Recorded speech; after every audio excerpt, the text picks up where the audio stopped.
Hi there, this is Veena. Welcome to Pat-a-Cake.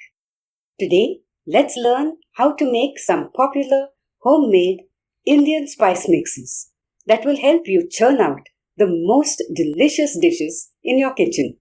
In this video, I'll also share some important tips on the techniques for making super tasty spice masalas and how to store them to keep them fresh longer. So watch the video till the end. Now let's see how to make 3 popular Indian masala mixes: Shahi Garam Masala, Pav Bhaji Masala and Kitchen King Masala. So let's get started. We'll start by making Shahi Garam Masala. But before we begin, let me explain something essential. Some of the spices we use in Indian spice mixes add body and a special flavor to the spice mix. Some are antioxidants and have nutritional benefits, and yet some others add a distinct aroma to the spice mix and to our food. Now, while making the spice masalas, I like to roast the spices that add body and flavor separately from the ones that add aroma and flavor.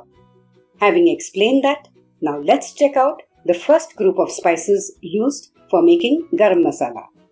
These are the ones that add body and flavor. We'll use a quarter cup of coriander seeds, 2.5 tablespoons of cumin seeds, 1 tablespoon shahi jeera or caraway seeds. This ingredient is a little costly, but don't skip it. 3 4-inch cinnamon sticks, 2 teaspoons peppercorns, 2 teaspoons of saunf or fennel seeds, 5 tej pata or Indian bay leaves, and 3 dried red chilies. They could be Kashmiri chilies or chilies of any other variety. Good quality garam masalas contain either no chili powder altogether or a small amount of it. That's why in my recipe, I have just 3 red chilies. When you use such garam masalas, you have to add red chili powder separately while cooking. Let's break off the stalks of the chilies and discard them. Now let's lightly roast all of these on low heat for 3 to 4 minutes, or till they feel warm to the touch and just start giving off an aroma of roasted spices. But first, I'll cut each bay leaf in half so we can toss them around more easily. Roasting the spices does 3 things. It helps the spices release their essential oils, makes it easier to grind the spices, and also increases the shelf life of the spice mix. But don't roast the spices for too long or burn them. These are now done. Let's transfer them to a plate to let them cool. Next, we'll add some spices that add flavor and aroma. We'll add 1.5 teaspoons of cloves, 1.5 tablespoons of green cardamom pods, 4 black cardamom pods, and 2 star anise. The pan is already hot, so we'll roast these for just around 2 minutes on low heat. Now, you could always buy ready-made masala mixes available in stores. But let me tell you, freshly made, homemade Indian spice mixes are in a class apart, and their aroma and taste is unbeatable. These are done, so let's transfer them to the same plate and then let the entire mix cool completely to room temperature. The roasted spices have cooled. So now we'll add 3 more ingredients that don't need to be roasted. We'll add 3/4 teaspoon of black salt, half a teaspoon of salt, and 1 small nutmeg. I'll first crush this using a pestle and mortar, and then add the crushed pieces to the other spices. Let's add this mix of spices to a grinder jar. I have already broken the chilies into 2 or 3 pieces each to make the grinding easier. And remember, we have to see that the grinder jar doesn't get too hot while grinding the spices, meaning we have to stop the grinding process at intervals. And also, remember, you don't have to grind the mix to a completely fine powder. Okay, I'll now grind this and be back. Here's how the ground spice mix looks. It's slightly hot, so we'll transfer it to a plate and let it cool completely. Once the garam masala cools, you could store it either in an airtight container like this or a Ziploc bag. Here's our homemade, freshly ground garam masala. This masala mix can be used to make lip-smacking meat and fish curries, and also other delicious vegetarian and non-veg dishes. Let's now move on to another popular masala, Pav Bhaji Masala. Without this masala, no Pav Bhaji recipe is complete. And when you use a homemade masala mix, your Pav Bhaji will turn out simply delicious every time. Now let's check out the first group of spices to be roasted for making this aromatic masala mix.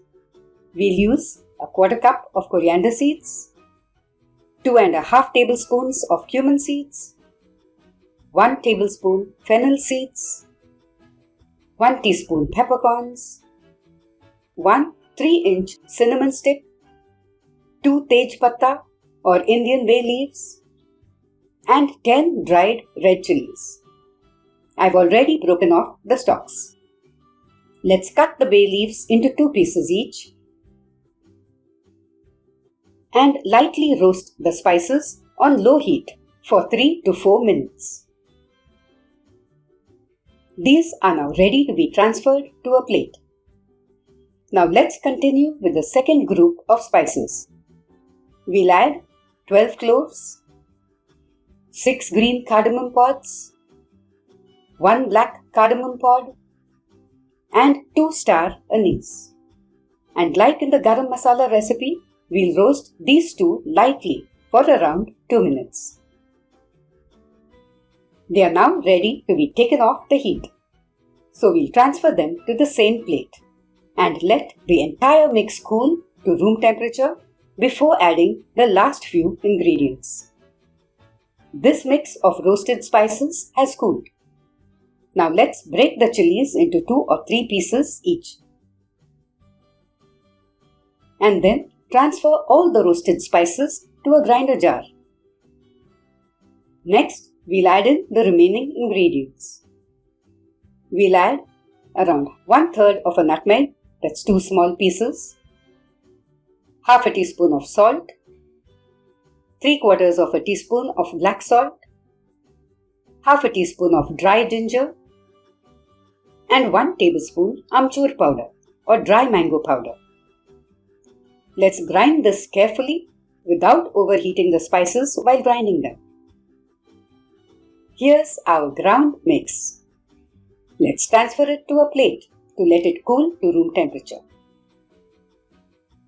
And here's our freshly ground, flavorful Pav Bhaji Masala.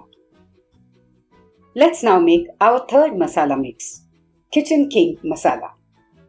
This is an all-round kind of masala that you could add to dals or rice dishes or even to vegetarian and non-veg dishes as well as to all kinds of curries to enhance their taste even further.